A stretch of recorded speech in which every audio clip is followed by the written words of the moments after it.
Welcome to Curated by Laura Poe. Today, I'm going to share my honest review of the Virgin Voyages French Daze and Ibiza Nights Mediterranean itinerary.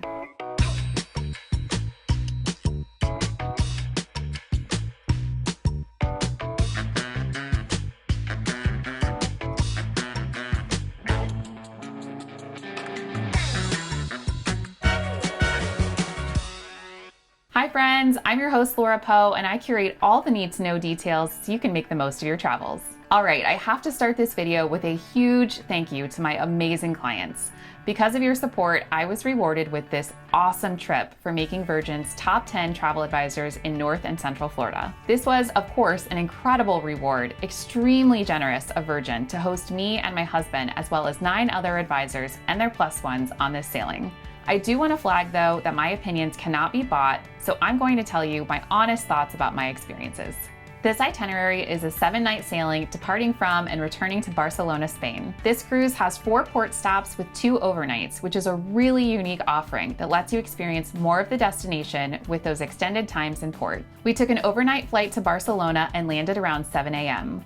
I had pre-scheduled our transfer from the airport to our hotel via Black Lane, and that was really nice to not have to stress about finding a ride and negotiating a rate. But I do want to flag that you should build in some extra time at passport control, because it took at least 45 minutes for us to wait in that line before we were able to grab our checked luggage. Our driver waited for us, but I did feel bad that it took so long for us to make it out of passport control. We flew into Barcelona a couple days before the cruise, which I highly recommend because flights are wild right now. We had delays on the way there and actually on the way home too, but we knew we had built in enough time on the front end so it wasn't nearly as stressful as it would have been if we were trying to fly in the day of the cruise. We stayed at the Cotton House Hotel, which is absolutely gorgeous. It's a smaller hotel with a boutique historic look and feel. Our room wasn't ready until the afternoon, and we were so tired when we arrived, so we sat outside at the beautiful terrace restaurant of the hotel and grabbed coffees and some light bites. From there, we got a second wind and decided to go explore the city. We got wrapped up in all the sights and accidentally ended up walking about 4 miles. We crashed so hard when our room was finally ready, and I was really thankful for such a nice hotel with a hot shower and a super comfortable bed. Boarding the ship was an absolute breeze. We showed up at the terminal, dropped off our checked bags, checked in, and boarded the ship quickly. We stayed in one of our very favorite cabins on board Virgin ships, a RockStar suite called the Brilliant. It's very similar to the entry-level RockStar suite, the Seriously suite, except it has more floor space and a huge L-shaped couch and big marble table. We love this room because there's plenty of space for us to store all of our things, enjoy room service breakfast from the table, and we both work remote from our laptops, so the couch doubles as a really nice workspace too. Sail away was a blast, and we got to reunite with some of our favorite members of the Happenings cast and meet the new members as well. I've said this in other videos, but the Happenings cast on Virgin is such a huge differentiator compared to the regular cruise director role. We love how the cast goes out of their way to get to know sailors and find ways to make their trip extra special. Ryan the Charmer immediately recognized us and gave us 2 of his special pins that he only has a few to give out on every voyage. If you sail with Virgin and Ryan is on board, go to all of his shows. He is incredible and his magic show will blow your mind. After sail away, we went to Gunbae for a Korean barbecue dinner, and this is my top restaurant recommendation for night 1 of a Virgin cruise. The atmosphere and game you play with your table really set the vibes for the rest of the cruise. I tried a drink that's served in a disco ball with pop rocks. How fun is that? Our first port stop was Marseille, France, and I was so excited to explore the countryside. We did an awesome excursion in this port, and I'll drop a link to that video below of wine tasting and exploring the French city of Avignon. After our amazing day in port, we came back for dinner at Test Kitchen, which is Virgin's experimental gastronomy restaurant. This one is one of those love it or hate it type of spots, and I recommend everyone try it at least twice because they have 2 different menus. If you're open-minded and up for a new experience, you'll likely enjoy it.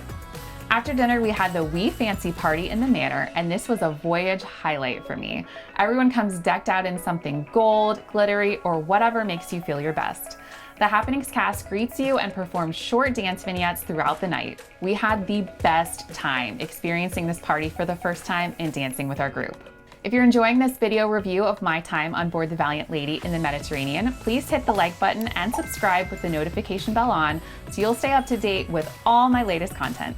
Our next port was Cannes, France, and this was a tender port, meaning you have to take a small boat from the ship to reach the shore. I was pretty surprised to see that Virgin uses lifeboats as their tender vessels. The ride was short, but it was pretty rocky, and although I didn't get sick, I could totally see how someone could if they're prone to motion sickness. This port is a lot more walkable than Marseille, with a rocky beach, shops, and restaurants all within a short distance. We did another shore thing in this port where we explored Nice, Eze, and Monaco. I've got a full video of that excursion that I'll also link below. Nice was my favorite place we visited in this port, and we would love to plan a trip back there to go to the courageous cooking school, La Piche. If you've not heard of it, check out their show. McKenna, if you're watching this, please invite us. Port 3 was Palma de Mallorca, and we had an overnight. I was surprised to see how industrial the area around the ship was here.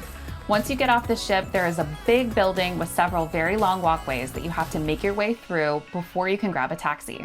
Virgin did have crew members stationed throughout the building to help point you in the right direction, which I appreciated. You'll need to grab transportation here because there's really not anything walkable around the port. We got off the ship 3 times here because we had so much time to see and do all the things on our list. The first night, we took a taxi to an area with a little bit of a nightlife and checked out a few restaurants and bars before heading back to get some rest because we had a big day planned with an early start. The next day, we kayaked the Mallorca coastline, which is absolutely every bit as beautiful as it sounds.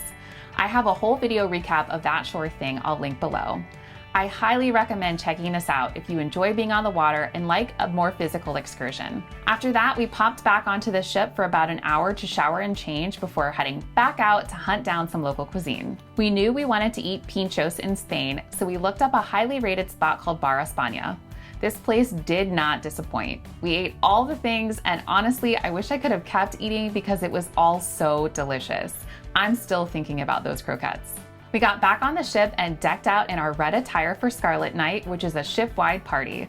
We had an incredible time. I got to be in a wedding, we danced in the pool with our clothes on, and we made a late-night trip to the galley for a midnight snack. So much fun. Our last port was Ibiza, Spain, where we had another overnight. We pulled into port around 6 p.m. and had the Calvin Harris concert at Ushuaia booked, so we had to rush off the ship to head to the venue. One important thing to note in most of Spain is that taxis will not allow more than 4 people, no matter how big the vehicle is. So if you're traveling with a group, you'll have to split up. At this port, you'll grab a bus to the city center where you'll hop into a line for taxis. So the process of getting where you need to go can take a while. The experience at Ushuaia was overwhelming. There were so many people crammed into the space that it really was just not my vibe. But I'm glad we went because next time we'll plan to grab one of the rooms at the hotel with a venue view and watch from the comfort of our own balcony. The ship stays in port overnight here too, so if we wanted to stay off the ship that night, we could just stay at the hotel. So the next day, we ventured off the ship for brunch and found an awesome spot called Passion. We both had smoothies and brunch food and loved all of it. We did a quick walk on the beach behind the restaurant, but it was pretty gloomy and rainy, so we caught a taxi back and enjoyed the ship for the rest of the day. Disembarkation on the next day was very smooth. Virgin lets you stay on the ship a little bit later than most other cruise lines so you can enjoy breakfast and finish up any last-minute packing.